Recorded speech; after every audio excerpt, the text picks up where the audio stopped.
Hello and welcome to all of you. स्वागत है आप सभी का स्टैटिस्टिक्स बाय एसजी क्लासेस में। हम लोग इन्फ्रेंस स्टैटिस्टिकल इन्फ्रेंस पढ़ रहे हैं और अब तक 3 क्लासेस हो चुकी हैं। तो आज की क्लास में हम आगे का सिलेबस कंटिन्यू करते हैं। अब तक हम लोगों ने क्या पढ़ा कि स्टैटिस्टिकल इन्फ्रेंस होती क्या है, और स्टैटिस्टिकल इन्फ्रेंस में पॉपुलेशन का कॉन्सेप्ट पढ़ा, सैंपल का कॉन्सेप्ट पढ़ा, पॉपुलेशन के कांस्टेंट को पैरामीटर कहा, सैंपल के किसी एक फंक्शन को हमने स्टैटिस्टिक्स कहा, और जब हम पॉपुलेशन के अननोन पैरामीटर को सैंपल की स्टैटिस्टिक्स की मदद से निकालने की कोशिश करते हैं तो सैंपल के इस स्टैटिस्टिक्स का नाम पड़ जाता है एस्टीमेटर। पॉपुलेशन का पैरामीटर थीटा से रिप्रेजेंट होता है और स्टैटिस्टिक्स टी से या फिर कैपिटल या स्मॉल टी से रिप्रेजेंट होती है। तो आज हम अनबायसनेस के क्वेश्चंस को आगे बढ़ाते हैं। अनबायसनेस क्या था पहले ये थोड़ा सा जान लेते हैं। जब भी हम किसी स्टैटिस्टिक्स की एक्सपेक्टेड वैल्यू कैलकुलेट करते हैं और ये पॉपुलेशन के पैरामीटर के बराबर आ जाए तो हम कहते हैं this statistics T is said to be unbiased for the population parameter theta.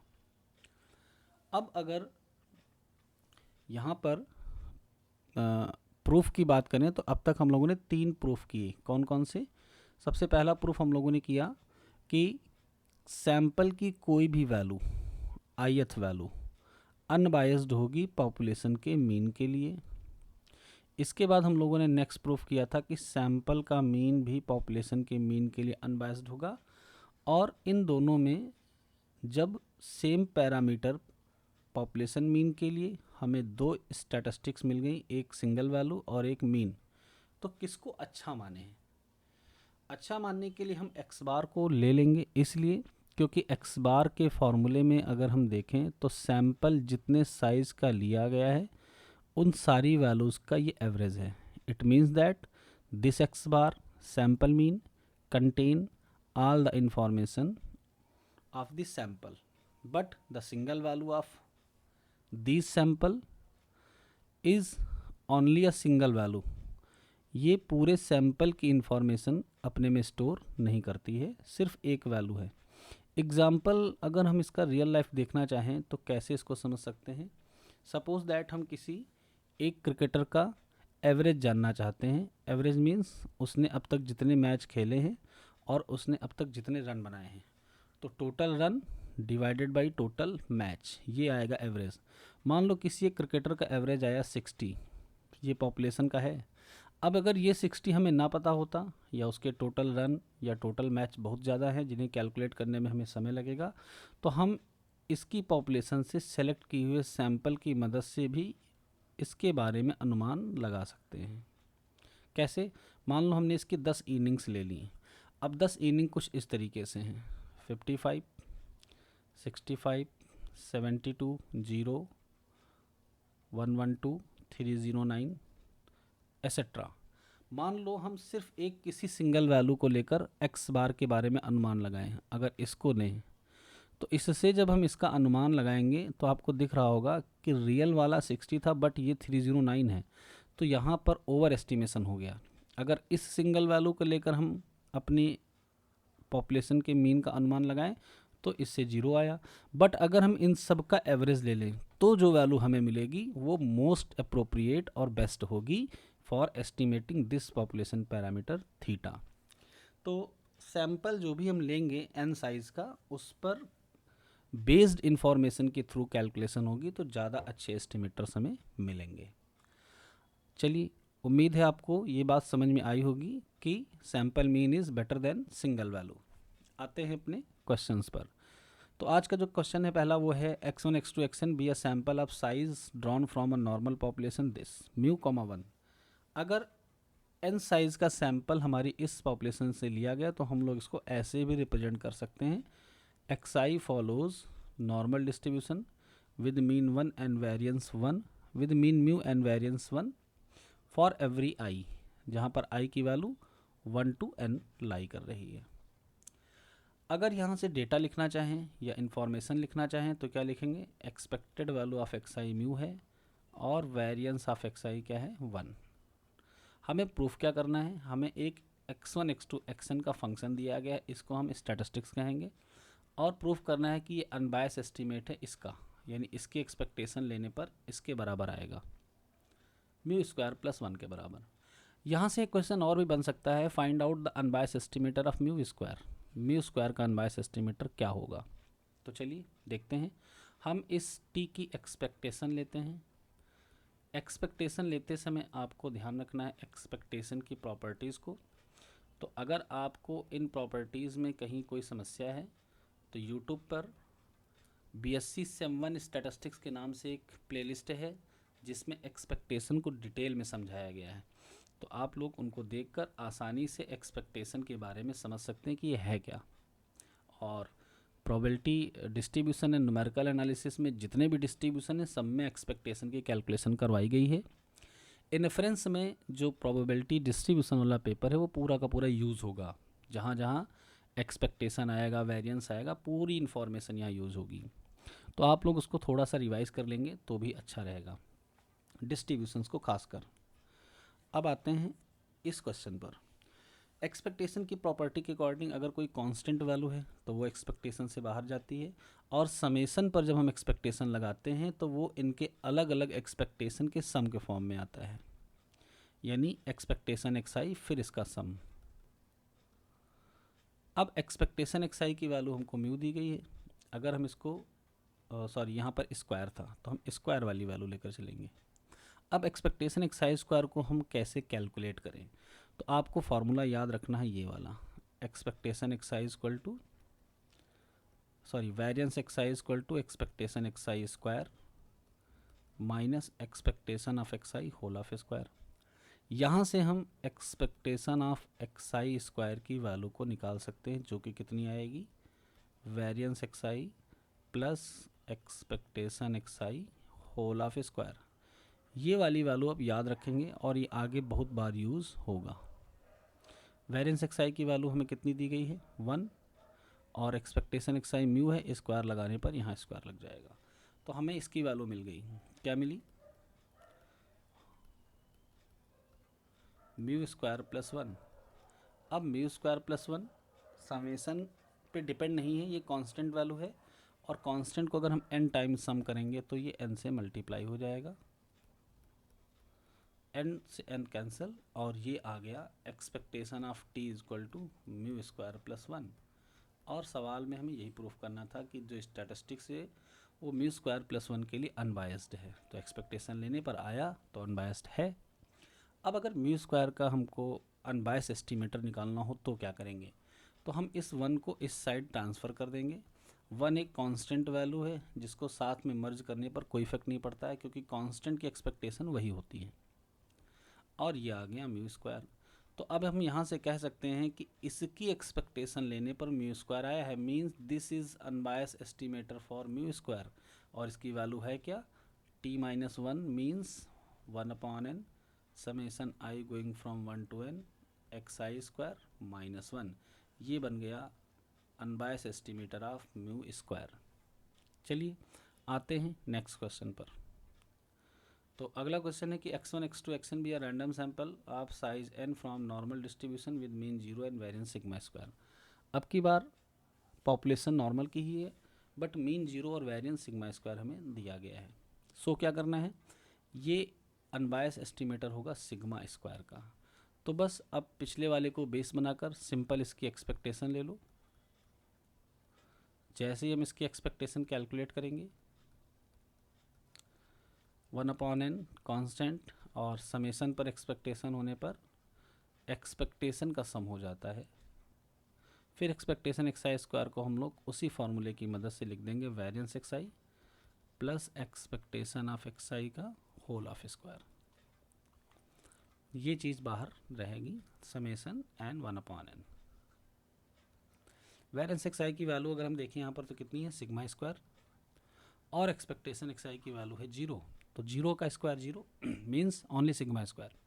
Sigma square एक कांस्टेंट वैल्यू है, इसको सम करेंगे तो n से मल्टीप्लाई हो जाएगा, और लीजिए आ गया सिग्मा स्क्वायर। तो जैसे ही हमने इसकी एक्सपेक्टेशन ली हमें रिजल्ट में मिल गया सिग्मा स्क्वायर। तो इससे ये सिद्ध हुआ कि this 1/n summation i going from 1 xi square, इसको अगर हम एक स्टैटिस्टिक्स नाम दे दें t, तो ये बन गया सिग्मा स्क्वायर का अनबायस एस्टिमेटर। चलिए आगे बढ़ते हैं। नेक्स्ट क्वेश्चन हमारा है, if t is an unbiased estimate of theta so that t square is biased estimator of theta. इस पे मोस्ट इम्पॉर्टेंट लगाओ, क्योंकि ऐसे क्वेश्चन बहुत आएंगे। और इस प्रॉपर्टी को हम एक नाम भी देते हैं इनवेरियंस प्रॉपर्टी, लेकिन यहाँ पर होल्ड नहीं कर रही है क्योंकि यहाँ पर बायस्ड हो गया। अगर टी थीटा के लिए अनबायस्ड है और ये भी अनबायस्ड होता तो हम कहते हैं इनवेरियंस प्रॉपर्टी होल्ड हो गई। इनवेरियंस प्रॉपर्टी का डिस्कशन हम जब कंसिस्टेंसी पढ़ाएंगे नेक्स्ट प्रॉपर्टी ऑफ एस्टिमेटर तो डिटेल में डिस्कस करेंगे। अभी के लिए बस हम इस न्यूमेरिकल को प्रूफ करते हैं कि कैसे ऐसा कर पाएंगे। तो आपको पहले जो दिया है वो इन्फॉर्मेशन नोट कर लेते हैं। दिया है t is unbiased estimator of theta, मतलब हमें दिया है expectation t is equal to theta, और प्रूफ क्या करना है, expectation of t square is not equal to theta square, क्योंकि बायस्ड है। अनबायस्ड होता तो बराबर, बायस्ड है तो नॉट इक्वल। ये हमें प्रूफ करना है और ये हमें दिया है। कैसे प्रूफ करेंगे, तो जब भी हमें कोई डिस्ट्रीब्यूशन दिया होता है हम उसके वेरिएंस को लिखते हैं नॉट इक्वल टू ज़ीरो। क्यों, क्योंकि अगर किसी डिस्ट्रीब्यूशन का वेरिएंस ज़ीरो हो गया तो मीन्स वो डिस्ट्रीब्यूशन कैसा हो गया, उसकी सीरीज कांस्टेंट हो गई। और जब प्रोबेबिलिटी डिस्ट्रीब्यूशन की बात होती है तो उसमें सारी वैल्यू एक जैसी नहीं होती हैं, प्रोबेबिलिटीज़ अलग अलग होती हैं, बदलती रहती हैं। तो किसी भी डिस्ट्रीब्यूशन का वेरिएंस ज़ीरो नहीं हो सकता, हुआ तो मीन्स कांस्टेंट सीरीज हो गई। अब अगर variance not equal to zero है तो वेरिएंस का फॉर्मूला क्या है, expectation t square minus expectation t whole of square. ये आया नॉट इक्वल टू ज़ीरो। अगर एक्सपेक्टेशन टी को हम इस साइड शिफ्ट कर दें तो हम इस इक्वेशन को लिख सकते हैं expectation t square not equal to expectation t whole of square. इसकी वैल्यू हमें कितनी दे रखी है, थीटा, यूज़ कर लेते हैं। तो जब थीटा पुट करेंगे तो थीटा स्क्वायर हो जाएगा और इधर आया एक्सपेक्टेशन ऑफ टी स्क्वायर। तो हमने देखा कि टी स्क्वायर का एक्सपेक्टेशन लेने पर थीटा स्क्वायर के बराबर नहीं आ रहा है। इसका मतलब हुआ कि टी स्क्वायर थीटा स्क्वायर के लिए कैसा एस्टिमेटर है, बायस्ड। बायस्ड और अनबायस्ड हम आपको दूसरी क्लास में बता चुके हैं ये क्या होता है और कैसे निकलता है।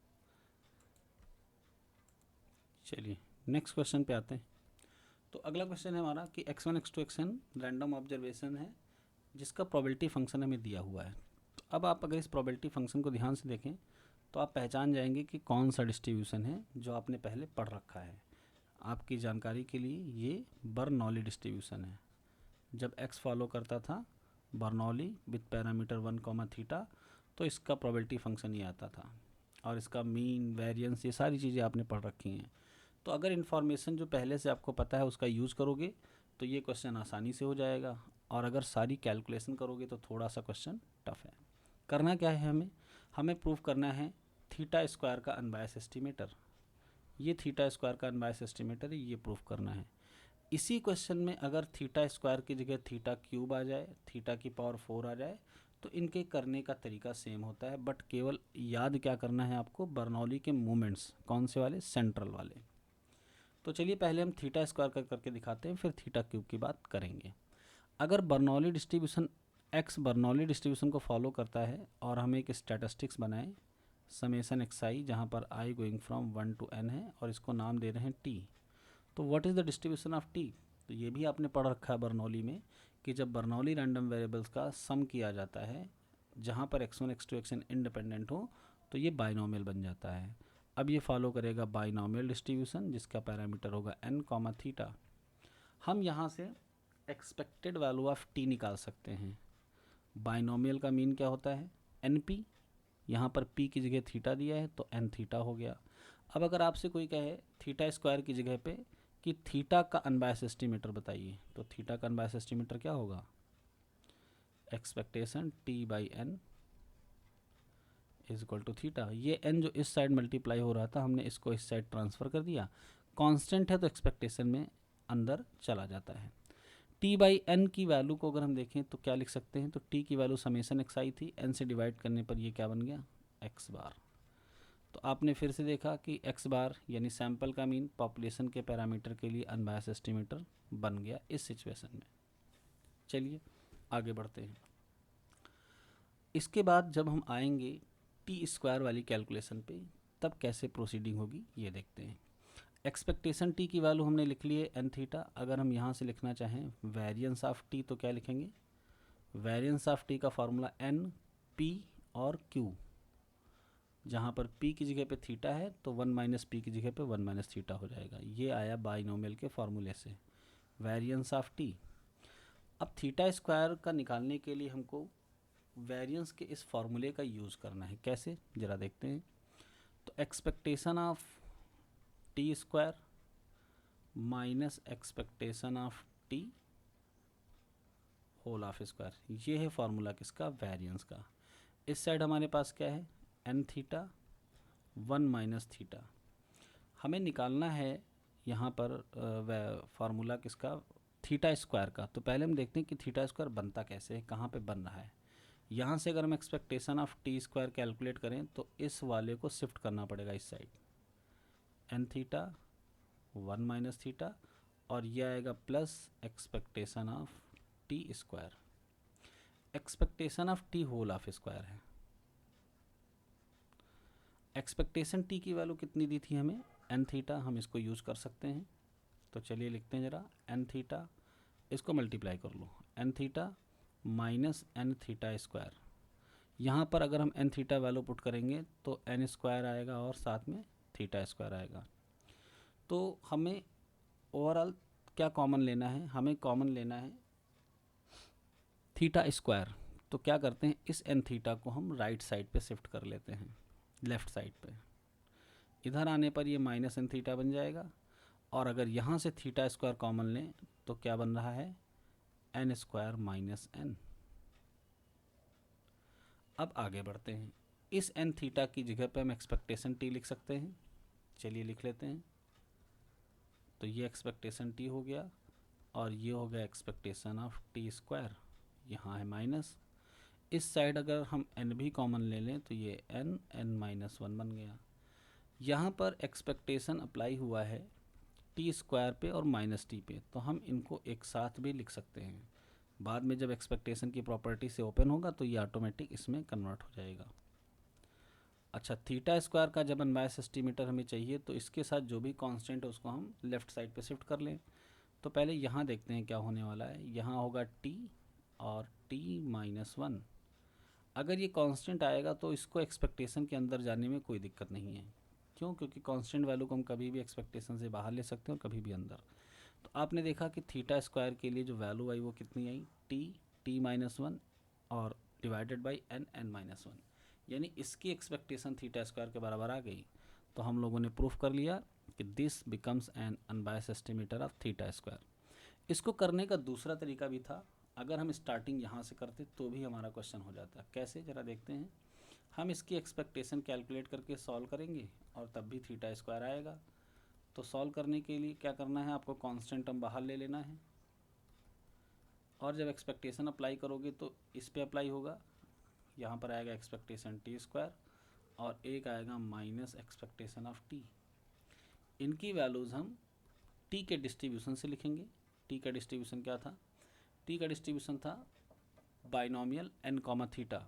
तो एक्सपेक्टेशन टी की वैल्यू एन थीटा हो गई, और एक्सपेक्टेशन टी स्क्वायर की वैल्यू को कैलकुलेट करने के लिए वेरिएंस वाले फॉर्मूले का यूज़ करना होता है। आपको दिख रहा होगा यहाँ expectation of t square calculate हुआ है, कितना आया है, ये कैलकुलेशन पूरी अगर हम यूज़ कर लें तो एक्सपेक्टेशन टी स्क्वायर की वैल्यू यूज़ हो जाएगी। तो चलिए इसको यूज़ करते हैं। तो क्या लिखेंगे, n theta minus n theta square plus n square theta square. तो ये और ये कैंसिल, अपॉन में एन एन माइनस 1 है। अब अगर ऊपर वाले हिस्से में देखो तो थीटा स्क्वायर कॉमन हो जाएगा और एन कॉमन हो जाएगा, बचेगा एन एन माइनस 1, जो कि अपॉन वाले एन एन माइनस 1 से कैंसिल हो जाएगा। फाइनल हमारे पास थीटा स्क्वायर फिर आ गया। तो इसकी एक्सपेक्टेशन थीटा स्क्वायर के बराबर आने का मतलब this is an unbiased estimator of theta square. अब इन्हीं फार्मूलों में आपको थीटा क्यूब का अगर निकालना हो तो क्या करोगे? तो थीटा क्यूब का निकालने का जो सबसे आसान तरीका है वो ये है कि हमको expected value of T cube पता होना चाहिए कितना है। अब एक्सपेक्टेशन टी क्यूब को याद करने का बाइनोमियल में मैंने कोई फार्मूला बताया था, अगर आप लोगों को याद है तो अच्छी बात है, नहीं याद है तो आपको याद करना है। क्या था फार्मूला? जब हम टी का एक्सपेक्टेशन कैलकुलेट करते हैं तो बाइनोमियल का फार्मूला था टी क्यूब थीटा क्यूब, जहाँ पर एन क्यूब थीटा क्यूब, जहाँ पर एन का मतलब है ये पावर है पैरेंथेसिस में, इसको फैक्टोरियल नोटेशन कहते हैं। जब भी इस नोटेशन में हम किसी को लिखते हैं तो इसका मतलब होता है n, n minus one, n minus to.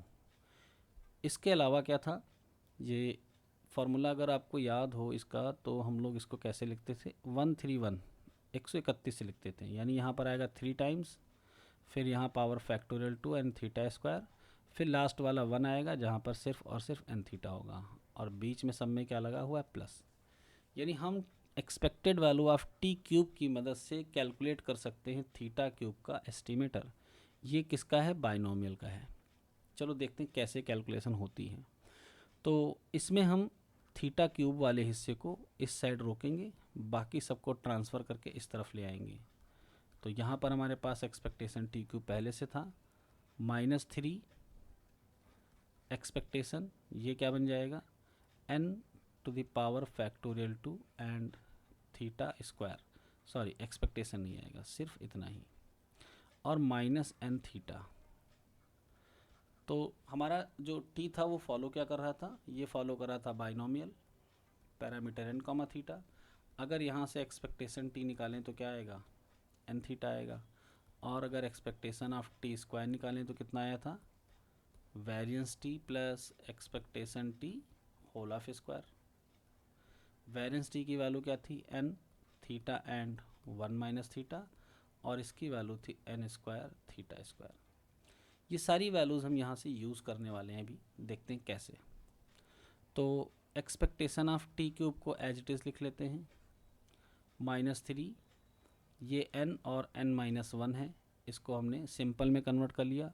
Theta square की जगह पे क्या लिखेंगे, तो अभी अभी आपने थीटा स्क्वायर के लिए कुछ प्रूफ किया है। क्या प्रूफ किया है कि expectation of t minus 1 divided by n minus 1 equal to theta square.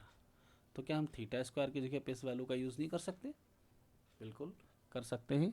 तो थीटा स्क्वायर की जगह पे हम लोगों ने लिख दिया expectation of t minus 1 divided by n minus 1। N theta की जगह पे हम क्या लिखेंगे, तो एक्सपेक्टेशन ऑफ टी लिखेंगे इसकी जगह पे, इक्वल टू में क्या है, n power factorial 3 theta cube. Solve करने के लिए हम क्या करेंगे, एक्सपेक्टेशन को तो बाहर कर लेंगे, सम पे या सब्ट्रैक्शन पे लगी है तो डायरेक्टली बाहर हो जाएगी। यहाँ पे चला है टी क्यूब। आते हैं सेकंड वाले पे, तो ये एन माइनस 1 इससे कैंसिल हो जाएगा, तो ये क्या बचा, 3 टी माइनस 1, और यहाँ से एक्सपेक्टेशन जाएगा तो बचेगा -t। इस साइड थीटा क्यूब को अगर छोड़कर एन क्यूब को हम इस साइड ले आएँ तो ये आएगा अपॉन में, और एन क्यूब का मतलब क्या होता है, एन माइनस 1 एन माइनस 2। तो लीजिए थीटा क्यूब के लिए एन बायस एस्टिमेटर निकल गया। अब बस सिंप्लीफाई करना है। सिंप्लीफाई कैसे करेंगे, ऊपर टी क्यूब है, ज़रा इसको मल्टीप्लाई करो, देखो क्या हो रहा है, -3t स्क्वायर और माइनस माइनस प्लस, ये बन जाएगा।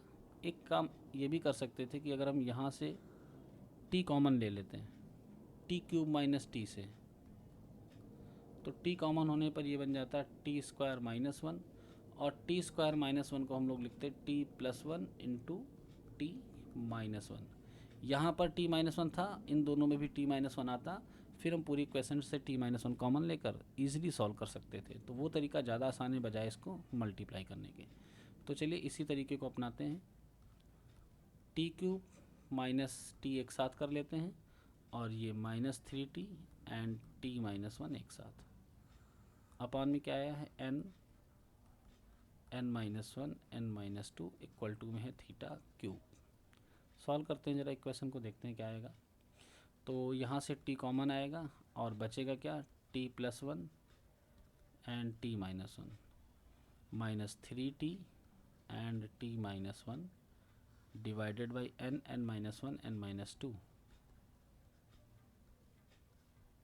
Expectation of this.